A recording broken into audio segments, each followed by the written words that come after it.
Hello friends, this is Asha and आज मैं आपको क्लास 12 की हिस्ट्री बताने जा रही हूँ।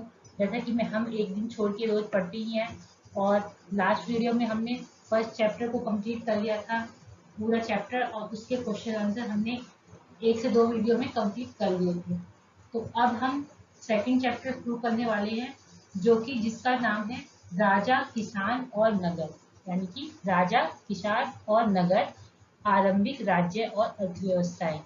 तो ये टाइम पीरियड क्या है? लगभग 600 ईसा पूर्व से 600 ईस्वी तक। तो जो ये टाइम है कि लगभग ईसा ईसा पूर्व का मतलब होता है ईसा मसीह के जन्म से पहले, और 600 ईस्वी का मतलब 600 ईसा मसीह के बाद, जन्म के बाद। तो चलिए शुरू करते हैं लेसन 12 को। और शुरू करने से पहले आप वीडियो को लाइक शेयर भी करिए और चैनल को सब्सक्राइब कर लें, ताकि आपके पास नोटिफिकेशन पहुंच जाए और आपकी तैयारी भी साथ साथ चलती रहे। तो चलिए शुरू करते हैं, बिल्कुल आसान भाषा में समझेंगे। हड़प्पा सभ्यता के बाद, अंडरलाइन करने के लिए पेंसिल ले लेती हूँ मैं।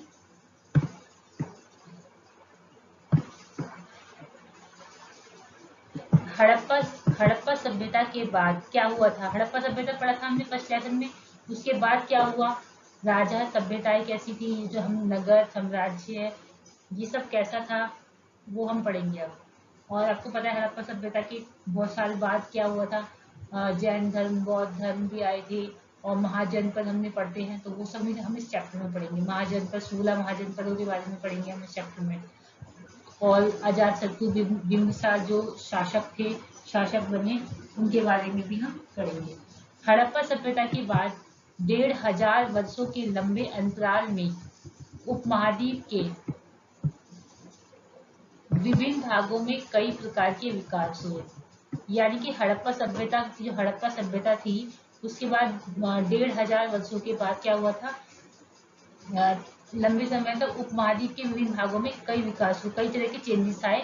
उपमहाद्वीप, जो महाद्वीप, ये जो एशिया महाद्वीप है, यूरोप महाद्वीप है, सब महाद्वीप है, वहाँ पे बहुत सारे परिवर्तन आए। यही वह काल था जब सिंधु नदी और इसकी उपनदियों के किनारे रहने वाले लोगों द्वारा ऋग्वेद का लेखन किया गया। यानी कि इसका क्या मतलब है? मतलब ये जो काल था, 600 ईस्वी का जो काल है, इसमें क्या हुआ था? जब सिंधु नदी और उसकी सिंधु नदी और इसकी उपनदी थी, जो इसके किनारे किनारे रहने वाले जो लोग थे, यानी कि सिंधु नदी के किनारे और इसकी जो आसपास की जो नदियां है, उसके किनारे जो लोग रहते थे, उन्होंने क्या किया? लोगों ने ऋग्वेद का लेखन किया था, यानी कि ऋग्वेद लिखा था। जो नदियों के पास रहते थे, उन लोगों ने ऋग्वेद लिखा। अब ऋग्वेद में कितने होते हैं आपको पता है? ऋग्वेद, सामवेद, वेद 4 प्रकार के होते हैं: ऋग्वेद, सामवेद, यजुर्वेद और अथर्ववेद। ये आपने पढ़ा होगा इतिहास की बुक में, पहली बुक्स में पढ़ा होगा, पहली की क्लास में। उत्तर भारत, दक्कन पठार क्षेत्र और कर्नाटक जैसे उपमहाद्वीप के कई क्षेत्रों में कृषक बस्तियां अस्तित्व में आई। इसका क्या मतलब है? ये थोड़ा गलत हो गया, रेस कर देती इसको।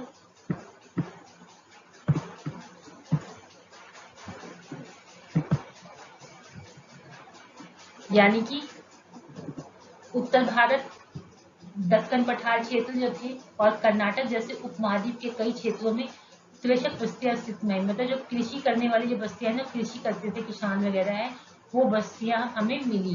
कहाँ पे? उत्तर भारत के दक्कन पठार में और कर्नाटक में।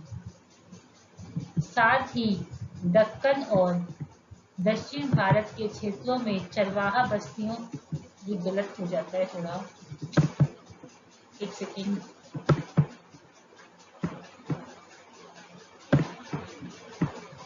साथ ही दक्षिण भारत के क्षेत्रों में चरवाहा बस्तियों के प्रमाण भी मिलते हैं। क्या क्या चीज मिलती है 6वीं शताब्दी में? कि दक्कन और दक्षिण भारत के क्षेत्र जो थे ना, दक्षिण आपको बताइए, आपने दिशाएं पढ़ी होंगी, उत्तर, दक्षिण, पूर्व, पश्चिम। जैसे कि मैं आपको यहाँ पे बता देती हूँ लाइन के थ्रू। ये एक लाइन है और ये एक लाइन है। तो उत्तर इधर आता है, ऐसे करके उत्तर उत्तर ऊपर की तरफ आता है उत्तर भारत, और ये आता है दक्षिण भारत। ये बहुत मुश्किल है लिखना, अब मैं आपको समझा देती हूँ। दक्षिण भारत हो गया, उत्तर दक्षिण और पूरब, ताकि आपको समझने में आसानी हो। ये है पूरब और ये पश्चिम क्वालिटी है, ठीक है। तो जो साथ ही दक्कन और दक्षिण भारत, मतलब जो दक्कन जगह का नाम हो गया, दक्कन के पठार हो गए, और दक्षिण भारत मतलब नीचे वाला भारत, ठीक है, दक्षिण की तरफ के क्षेत्रों में चरवाहा बस्तियों के प्रमाण मिले। चरवाहा में जहाँ पे गाय भैंस चराते हैं ना, गाय भैंस जानवर जो चराने वाली जगह है, वहाँ के प्रमाण मिले हैं। तो दक्षिण भारत के स्टेट आपको पता ही होंगे, नीचे तमिलनाडु, केरल, ये सब होते हैं। उत्तर की तो बताइए आपको, दिल्ली वगैरह है, जम्मू कश्मीर। पूरब के आपको पता है गुजरात, अहमदाबाद, ये सब गोवा। और पश्चिम की वही सिक्किम और कोलकाता, वो आता है बांग्लादेश और पश्चिम में आते हैं। मैप में आपको समझ आ जाएगा, एक बार मैप देख लेना, इंडिया का जो राजनीतिक नक्शा होता है उसे आप देख लेना तो आपको समझ आ जाएगा। नहीं तो मैं आपको बीच बीच में आपको करवा दूंगी मैप से। आप मुझे कमेंट बॉक्स में बता देना कि अगर आपको मैप्स का भी आपको बताना है तो आप बता देना कि हमें मैप्स नहीं, आप बता दीजिए। ईसा पूर्व पहली शताब्दी सहस्राब्दी के दौरान मध्य और दक्षिण भारत में शवों के अंतिम संस्कार के नए तरीके भी सामने आए, जिनमें महापाषाण के नाम से ख्यात पत्थरों के बड़े बड़े ढांचे मिले हैं।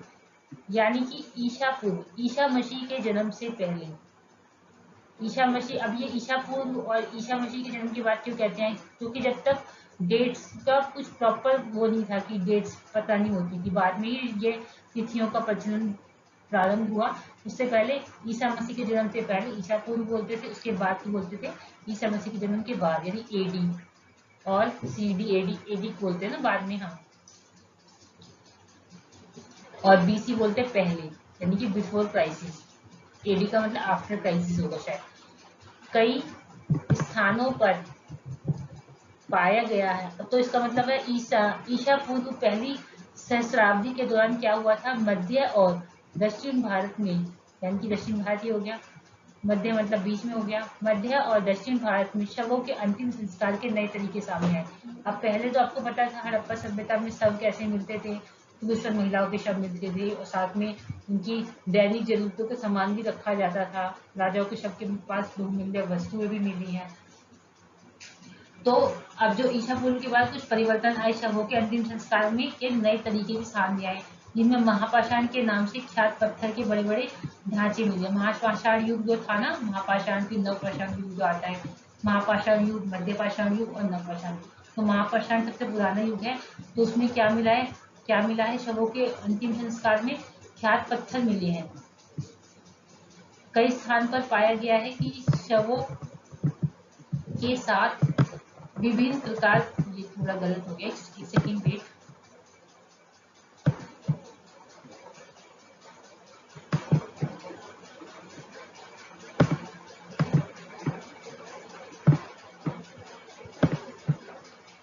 हाँ, तो क्या पढ़ रहे थे हम कि शवों के साथ विभिन्न प्रकार के लोहे से बने उपकरण और हथियारों को भी दफनाया गया था।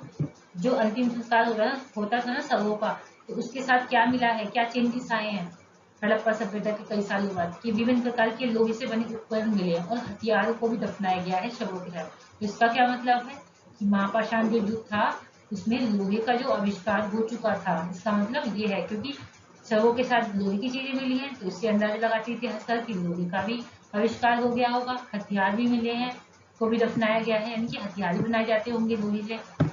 ईसा पूर्व छठी शताब्दी से नए परिवर्तनों के प्रमाण मिलते हैं, यानी कि ईसा पूर्व, ईसा मसीह के जन्म से पहले क्या मिलते हैं, छठी शताब्दी से नए परिवर्तनों के प्रमाण मिलते हैं। नया परिवर्तन हुआ ना, लोहे का आविष्कार हो गया। शायद इनमें सबसे ज्यादा मुखर प्रारंभिक राज्यों साम्राज्य, इसका मतलब शायद ये अंदाजा लगाते हैं इतिहासकार, सबसे ज्यादा क्या आरंभिक राज्य, शुरुआत के जो राज्य हो गए, साम्राज्य हो गए। आगे पढ़ते हैं।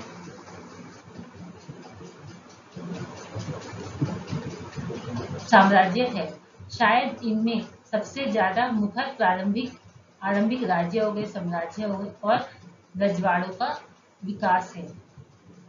यानी कि ये जो हमने ऊपर पढ़ा कि आरंभिक राज्य हो गए, साम्राज्य हो गए और रजवाड़ों का विकास है। इन राजनीतिक प्रक्रियाओं के पीछे कुछ अन्य परिवर्तन है। इसका क्या मतलब है? ये जो चेंजेस आए इसका क्या परिवर्तन है? शायद इनमें सबसे ज्यादा राज्य, साम्राज्य और रजवाड़ों का विकास होगा। इन राजनीतिक जो प्रक्रियाएं थी के पीछे कुछ अन्य परिवर्तन थे। क्या थे? इनका पता कैसे लगा? इनका पता कृषि उपज को संगठित करने के तरीके से पता चलता है कि चेंजेस कैसे हुए। कृषि को संगठित कैसे किया, कृषि करने का तरीका कैसे था, इससे पता चला कि जो राजनीतिक चेंजेस हैं पाए गए थे। इसी के साथ साथ लगभग पूरे उपमहाद्वीप में नए नगरों का उदय हुआ। इसके साथ साथ क्या हुआ? पूरे उपमहाद्वीप के जो भी उपमहाद्वीप में देश आते थे उन नगरों का उदय हुआ चेंजेस के दौरान। एक अभिलेख सांची मध्य प्रदेश लगभग द्वितीय शताब्दी ईसा पूर्व दिया गया था, उसका ये मतलब।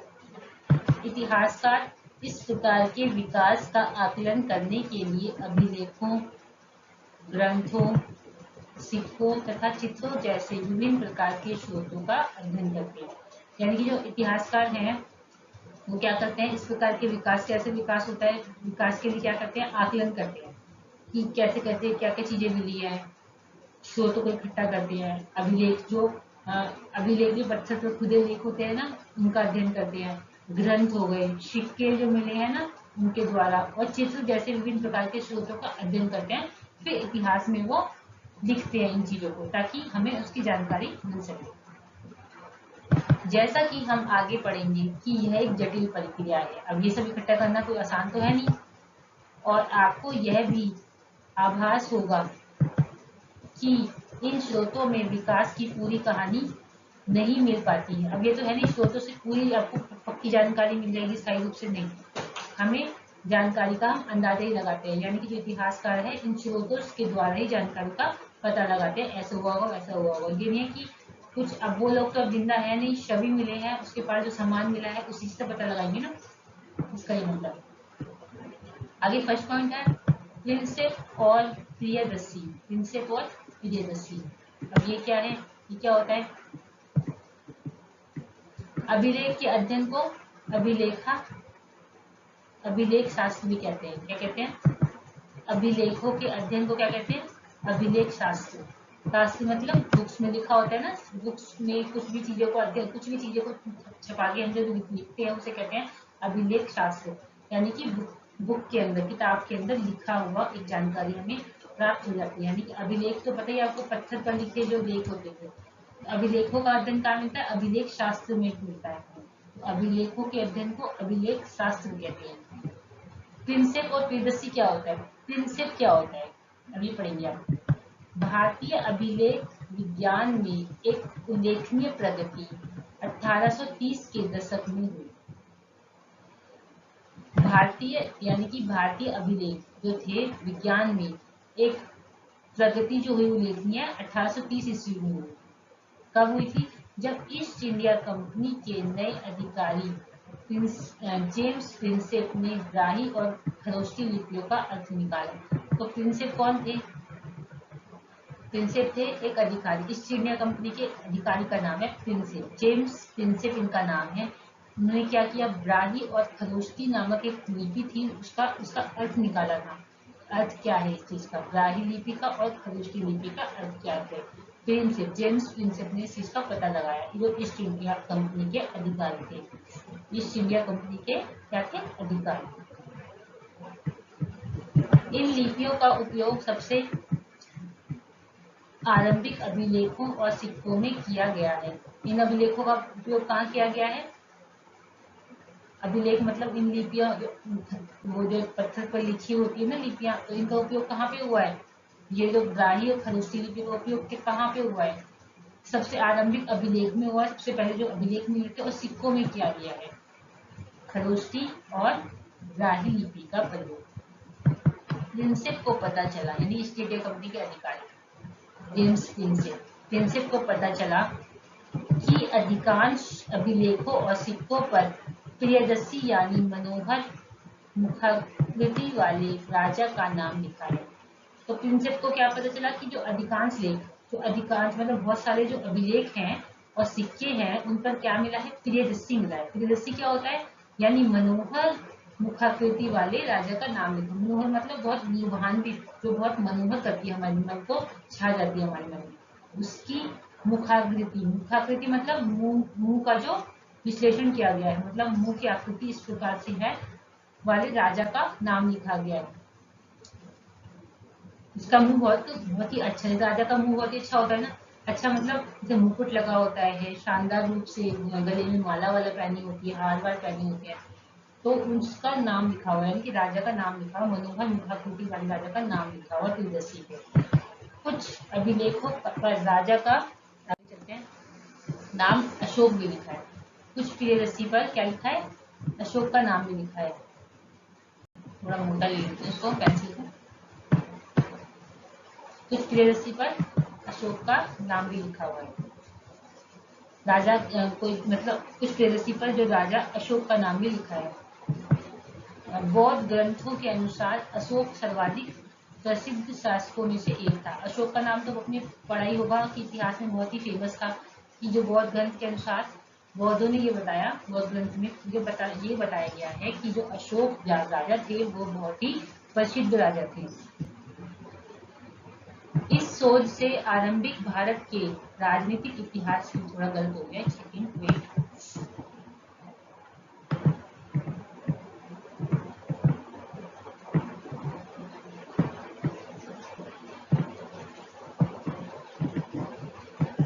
इस शोध से आरंभिक भारत के राजनीतिक इतिहास के अध्ययन को नई दिशा मिली।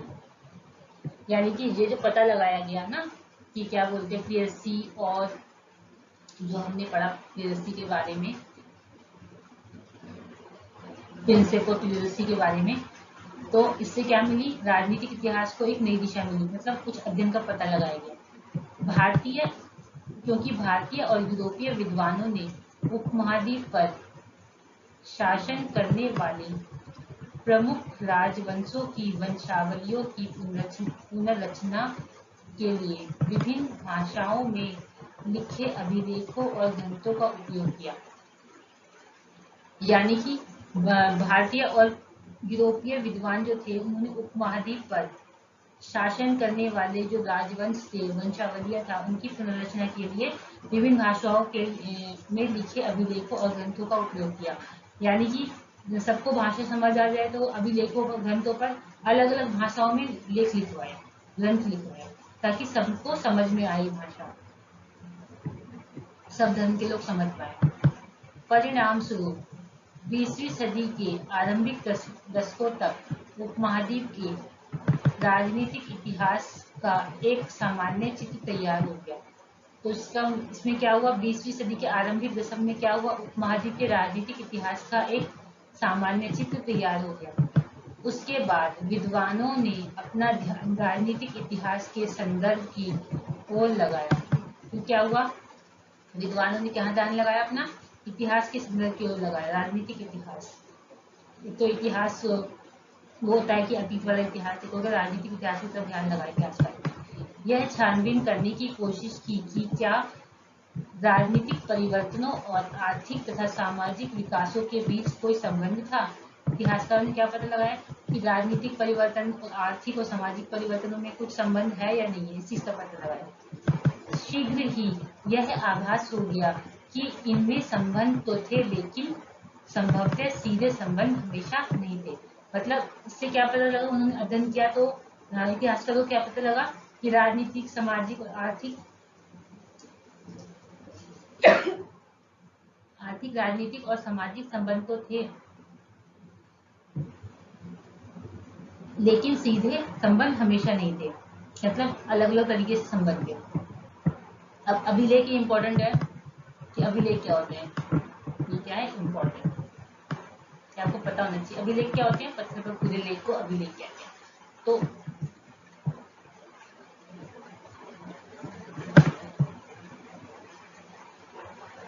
अभिलेख उन्हें कहते हैं जो पत्थर, धातु, मैंने आपको बताया पत्थर, धातु या मिट्टी के बर्तन जैसी कठोर सतह पर खुदे होते हैं, उसे कहते हैं अभिलेख। अभिलेखों में उन लोगों की उपलब्धियां, क्रियाकलाप या विचार लिखे जाते हैं जो उन्हें बनवाते हैं।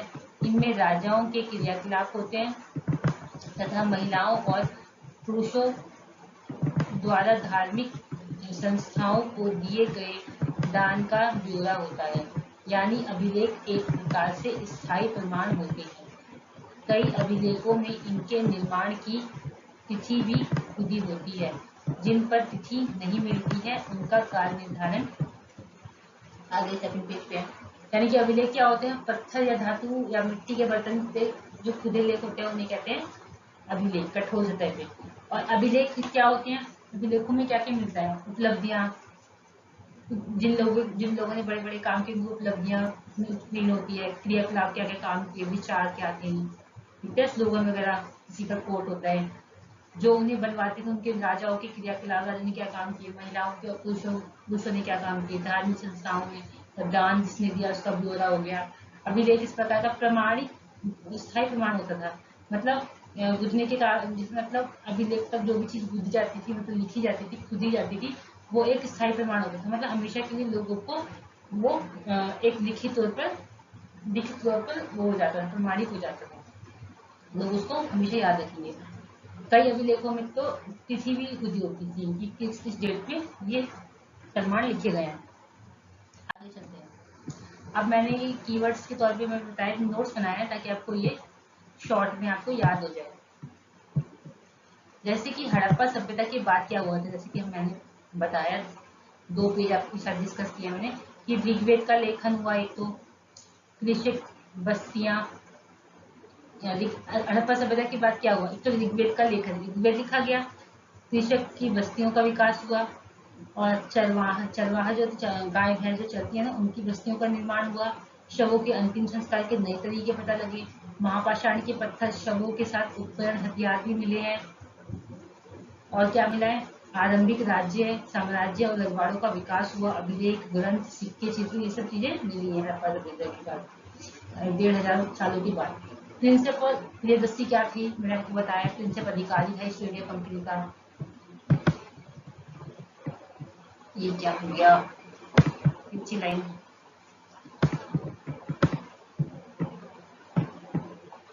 ये भी प्रॉब्लम है।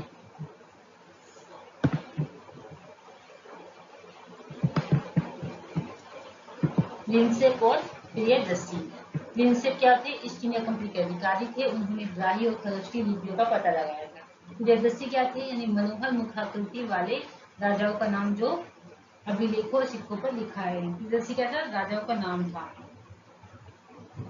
जो अभिलेखों सिक्कों पर लिखा जाता था। अभिलेख क्या होते हैं, मैंने आपको बताया, पत्थर पर खुदे लेख को अभिलेख कहते हैं। आगे चलते हैं, ये लिख लेना कॉपी में ताकि आपको याद है। अब 16 महाजनपद, आरंभिक राज्य 16 महाजनपद, ये इंपॉर्टेंट है।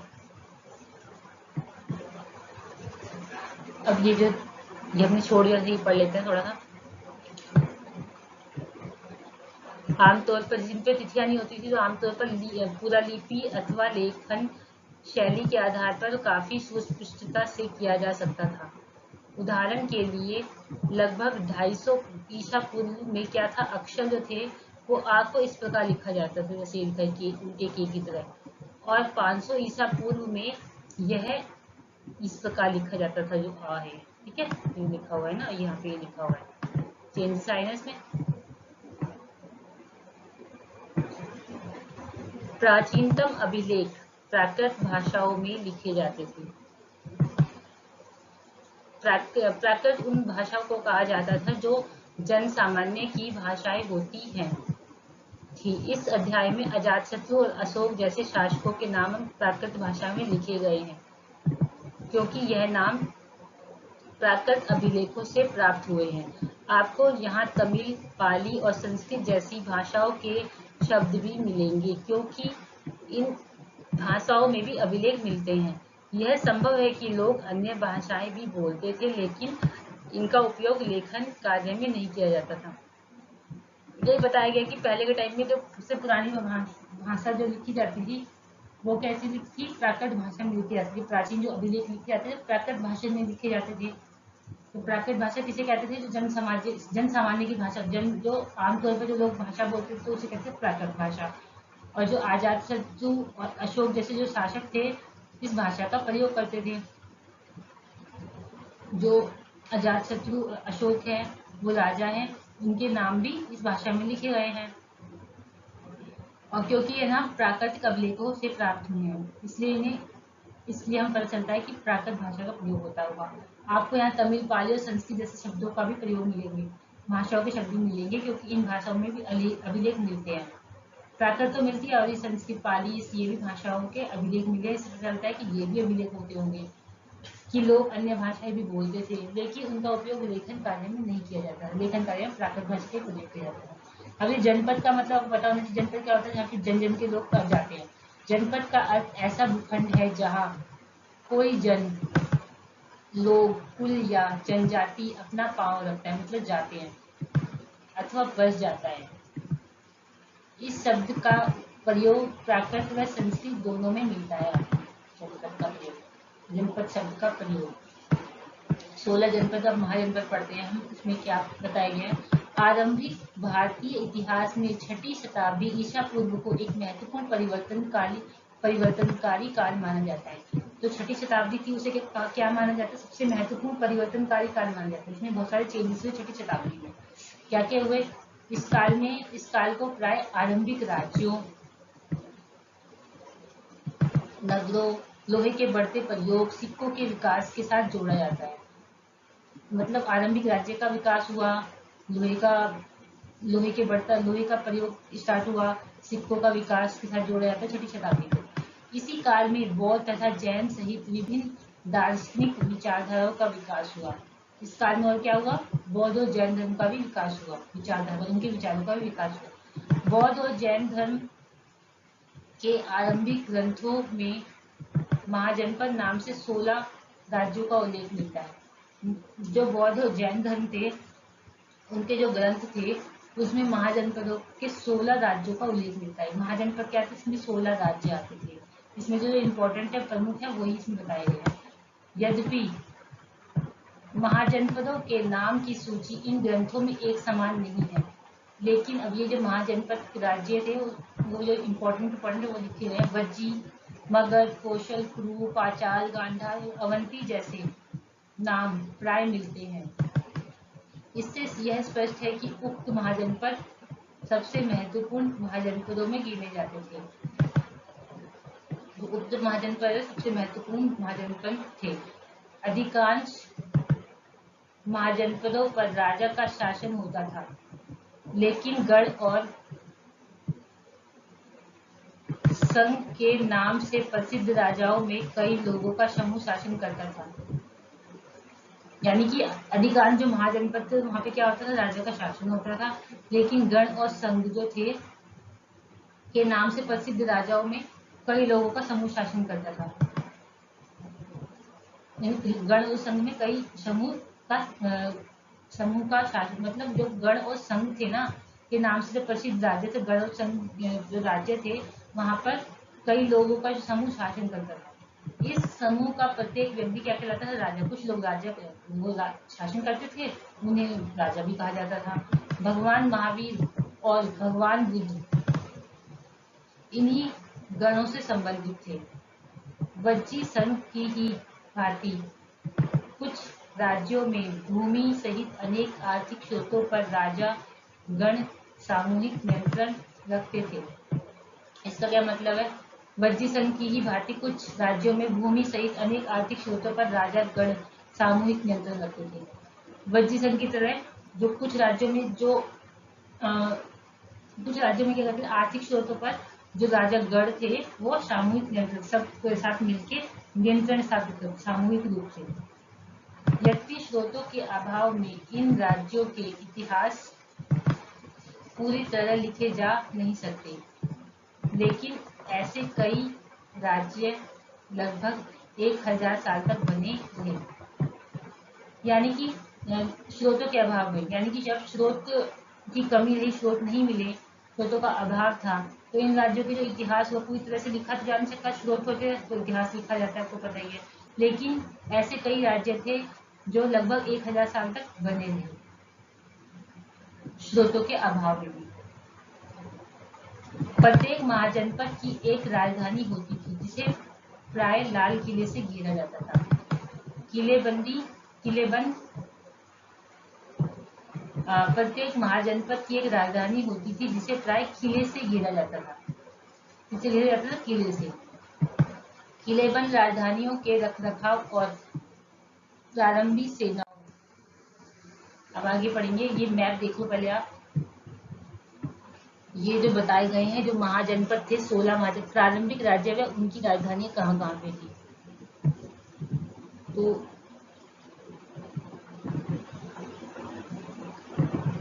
जैसे कि ये कंबोज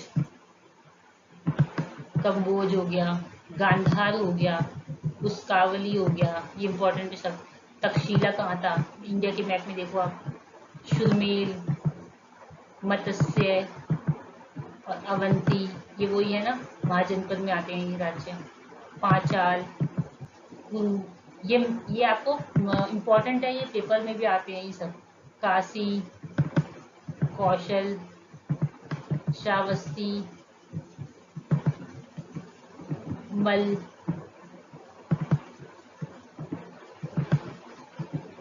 वज्जी, मगध, सबसे महत्वपूर्ण राजधानी थी ये, सबसे शक्तिशाली राजधानी मगध। अश्मक हो गया, उज्जैनी हो गया, चेदी हो गया, वर्ष इंपॉर्टेंट है, ये सब याद कर लेना। आगे, ऐसे कौन से क्षेत्र हैं जहां राज्य और नगर सर्वाधिक सघन रूप से बसे थे? अब आगे पढ़ते हैं, और थोड़ा सा मैं इसको जूम कर लेती हूँ जरा। और नौकरशाही के लिए भारी आर्थिक स्रोत की आवश्यकता होती थी, यानी कि स्रोतों के अभाव में आपको पता है फिर भी चीजें मिली हैं, और नौकरशाही के लिए भारी आर्थिक स्रोत की आवश्यकता भी होती थी।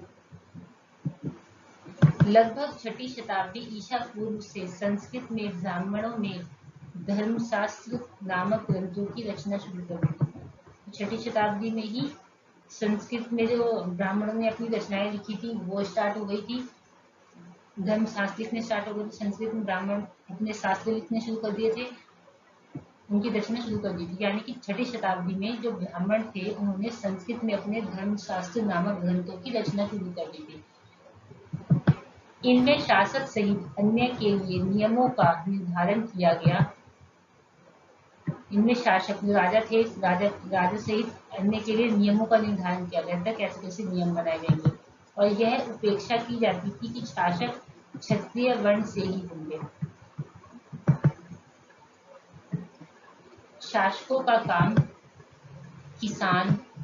किसानों, व्यापारियों और शिल्पकारों से कर तथा भेंट वसूलना माना जाता था। शासकों का क्या होता, शासक जो राजा होते थे उसका काम क्या होता था इस शताब्दी में, 6ठी शताब्दी में, कि किसानों और व्यापारियों और शिल्पकारों से टैक्स वसूल करना होता था तथा भेंट वसूलना माना जाता था।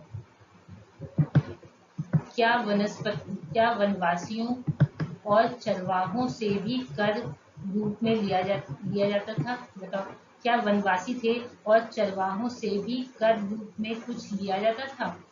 हमें इतना तो ज्ञात है कि संपत्ति जुटाने का एक वैध उपाय पड़ोसी राज्यों पर आक्रमण करके धन इकट्ठा करना भी माना जाता था। तो ये पूछा गया है कि जो वनवासी थे, वन में रहते थे, चरवाहा जो गाय भैंस पालते थे उनसे भी कर लिया जाता था। तो हमें इतना पता है कि संपत्ति जुटाने के लिए क्या होते थे, एक वैध उपाय क्या होता था, पड़ोसी राज्य पर आक्रमण करके और धन इकट्ठा करना माना जाता था कि ऐसे धन इकट्ठा होता है। धीरे धीरे कुछ राज्यों ने अपनी स्थायी सेनाएं और नौकरशाही तंत्र तैयार कर लिए थे। धीरे धीरे क्या हुआ था, कुछ राज्यों ने अपनी स्थायी सेनाएं बना ली थी और नौकरशाही तंत्र तैयार कर लिए थे।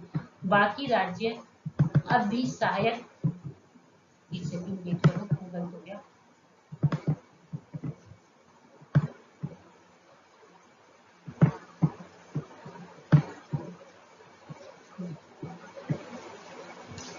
धीरे धीरे कुछ राज्यों ने अपनी स्थायी सेनाएं और नौकरशाही तंत्र तैयार कर लिए थे।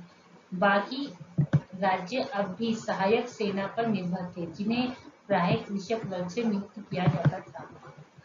यानी कि कुछ तो स्थायी सेना नौकरशाही तंत्र बना लिए थे, बाकी राज्य जो थे वो क्या थे, अब भी सहायक सेना पर निर्भर थे कि मतलब आश्रित होकर काम करते थे, सेना काम करेगी, सेना साथ देगी, तो उस पर निर्भर थे, जिन्हें प्राय कृषक वर्ग से नियुक्त किया था कि क्या कहलाते थे, कृषक वर्ग कहलाते।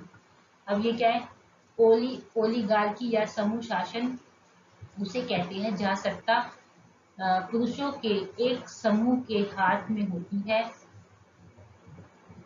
यानी कि ओलिगार्की या समूह शासन किसे कहते हैं, जहाँ सत्ता पुरुषों के एक समूह के हाथ में होती है। आपने पिछले वर्ष जिस रोमन गणराज्य के बारे में पढ़ा वह एक समूह शासन ही है, जबकि इसका नाम अलग है। आगे चलते हैं। अब जो 16 महाजनपद थे उसमें जो मगध था सबसे इम्पोर्टेंट नाम था। 16 महाजनपद में प्रथम क्या था, मगध।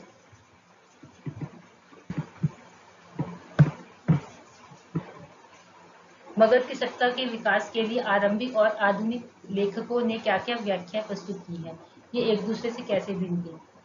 राजगीर के किले की दीवार आपने पढ़ा होगा, इन दीवारों का निर्माण कैसे किया गया, नीचे जो चित्र दिया गया उसमें दिया गया है।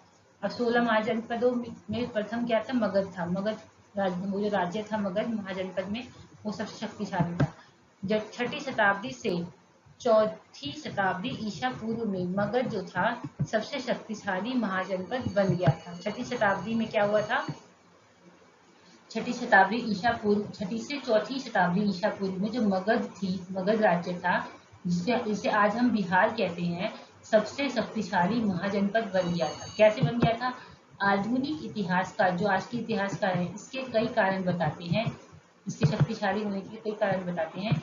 यह एक यह कि मगध क्षेत्र में खेती की उपज खास तौर पर अच्छी होती थी, इसलिए भी ये शक्तिशाली था, क्योंकि इस क्षेत्र में क्या होती थी, मगध क्षेत्र में खेती की उपज अच्छी खासी होती थी। दूसरे यह कि लोहे की खदानें आधुनिक झारखंड, जो आज के टाइम पे जिसे हम झारखंड बोलते हैं, वहाँ भी आसानी से उपलब्ध थी। यानी कि मगध क्षेत्र में क्या थी, लोहे की खदानें, जिसे हम आज आधुनिक समय में झारखंड बोलते हैं, आसानी से उपलब्ध होती थी। अब यही तो बहुत इम्पोर्टेंट चीज़ है ना, कि जहाँ पे खेती आसानी से हो रही है, लोहे की खदानें आसानी से मिल जाती हैं, तो ये शक्तिशाली तो हुआ ही, जिससे ये पावरफुल चीज़ें हैं, जिससे उपकरण और हथियार बनाना सरल होता था। जंगली क्षेत्रों में हाथी उपलब्ध थे, जो सेना के एक महत्वपूर्ण अंग थे। जंगली क्षेत्रों में हाथी आसानी से मिल जाते थे। अब हाथी का प्रयोग सेना के लिए किया जाता था, कोई भी लड़ाई युद्ध होती तो सेना के लिए हाथी मिल जाते। साथ ही गंगा और इसकी उपनदियों से आवागमन सस्ता व सुलभ होता था। साथ ही क्या होता था, गंगा नदी जो मगध के पास थी और इसकी उपनदियां जो थी, से आवागमन आना जाना सस्ता और सुलभ होता था। अब जब सस्ती चीजें मिलेंगी, सस्ता सब कुछ होगा और सब तरह की सुविधाएं मिलेगी, तो वो शक्तिशाली पावरफुल तो कहेंगे ही ना उसको। लेकिन आरंभिक जो जैन थे और बौद्ध लेखकों ने मगध की महत्ता का कारण विभिन्न शासकों की नीतियों को बताया है। यानी कि आरंभिक शुरू में जो जैन थे और बौद्ध थे, उनके जो लेखक थे, उन्होंने क्या कारण बताया, मगध की महत्ता का कारण बताया, विभिन्न शासकों की नीति बताया। जो विभिन्न तरह तरह के जो शासक बने उस टाइम पे, जो राजा बने, उनकी जो नीतियां थी उसको बताया। इसका श्रेय उन लोगों को दिया है, मतलब विभिन्न शासकों को दिया, उनकी नीतियों को दिया। इन लेखकों के अनुसार जो बिंबिसार था राजा, अजातशत्रु और महापद्मनंद जैसे प्रसिद्ध राजा अत्यंत महत्वाकांक्षी शासक थे और इनके मंत्री उनकी नीतियां लागू करते थे। ये जो इन लेखकों के अनुसार क्या हुआ था, जो बिंबिसार, अजातशत्रु और महापद्मनंद जो राजा थे, प्रसिद्ध राजा थे, वो बहुत क्या थे, महत्वाकांक्षी थे, बहुत ही अच्छे अच्छे काम करते थे। और इनके मंत्री क्या करते थे, उनकी नीतियां ही लागू करते, क्योंकि वो बहुत ही सही सजेशन देते थे, सही विचार प्रकट करते थे। प्रारंभ में राजगाह, जो आधुनिक बिहार के राजगीर का प्राकृत नाम है, मगध की राजधानी थी। प्रारंभ में क्या था, राजगाह क्या थी, मगध की राजधानी थी, जो बिहार के आज के टाइम में जिसे बिहार के राजगीर का प्राकृत नाम था ना, उसे कहते थे राजगाह। यह रोचक बात है कि इस शब्द का अर्थ है राजाओं का घर। राजगाह का क्या मतलब है? राजाओं का घर। पहाड़ियों के बीच बसा राजगाह एक किलेबंद शहर था। पहाड़ियों के बीच बसा हुआ जो राजगाह राजाओं का घर था, वो क्या था? एक किलेबंद शहर था, किलों से बंद था। बाद में 4वीं शताब्दी ईसा पूर्व में पाटलिपुत्र को राजधानी बनाया गया। मगध के बाद किसे बनाया गया राजधानी? 4वीं शताब्दी ईसा पूर्व में पाटलिपुत्र को, जिसे अब पटना कहा जाता है। क्या कहते हैं आजकल हम? पटना। जिसकी गंगा के रास्ते आवागमन के मार्ग पर महत्वपूर्ण अवस्थिति थी, यानी कि जिसकी गंगा के रास्ते, गंगा का जो रास्ता है वहां से आने के मार्ग पर महत्वपूर्ण अवस्थिति थी। आगे चलते हैं, हम ये पढ़ देते इन दीवारों का निर्माण क्यों किया गया। ये जो बनाए गए ना, ये दीवारों का निर्माण क्यों किया गया था? वही आवागमन के लिए हुआ होगा। अब ये जो यहाँ बताया गया है वो कीवर्ड्स के तौर पे मैंने आपको नोट्स बताया, जो मैंने अब आगे का पढ़ाया था ना, महाजनपद से जो मैंने आपको पढ़ाया है उसके मैंने नोट्स बनाए हैं ये शॉर्ट में, ताकि आपको इजीली याद हो जाए। 6वीं शताब्दी में क्या हुआ था? एक महत्वपूर्ण परिवर्तन काल था ये। आरंभिक राज्य हुआ था, यहाँ पे आरंभिक राज्य, साम्राज्य, नगर, लोहे के बढ़ते प्रयोग, सिक्कों का विकास हुआ था, और बौद्ध और जैन धर्म के ग्रंथों में 16 महाजनपद नाम से 16 राज्य बने थे। ठीक है, 6वीं शताब्दी में क्या हुआ था? महत्वपूर्ण परिवर्तनकारी काल था 6वीं शताब्दी का। यहाँ पे क्या हुआ था? आरंभिक राज्य और नगर, लोहे के बढ़ते प्रयोग, सिक्कों का विकास हुआ था, बौद्ध जैन धर्म का ये 16 महाजनपदों नाम से 16 राज्य बने थे। और 16 महाजनपद क्या थे? 16 महाजनपद क्या थे? वज्जी, मगध, कौशल, पुरु, पांचाल, गांधार और अवंती प्रमुख नाम है 16 महाजनपद में। उक्त महाजनपद सबसे महत्वपूर्ण महाजनपद, गढ़ और संघ में लोगों का शासन होता था। और मगध क्या था? सबसे शक्तिशाली महाजनपद था। खेती की उपज, लोहे की खदानें जिससे उपकरण और हथियार बनाया जाता था, ये कहाँ होता था? मगध में होता था, इसलिए शक्तिशाली बोलते थे, शक्तिशाली राज्य। बिंबिसार, अजातशत्रु और महापद्मनद जैसे राजा अत्यंत महत्वाकांक्षी शासक थे। इनके विचारों के अनुसार ही इनकी नीतियों पर लोग चलते थे। तो आपको ये चैप्टर कैसा लगा? अगर अच्छा लगा हो तो इस वीडियो को लाइक, शेयर, कमेंट करना और चैनल को सब्सक्राइब कर लेना, ताकि आपके पास नोटिफिकेशन पहुंच जाए। और हम ऐसे ही बिल्कुल आसान और सिंपल भाषा में लेसन को कंप्लीट करेंगे और इसके क्वेश्चन आंसर भी आपको कराएंगे। चलिए आज का चैप्टर यहीं पे खत्म होता है। Thank you.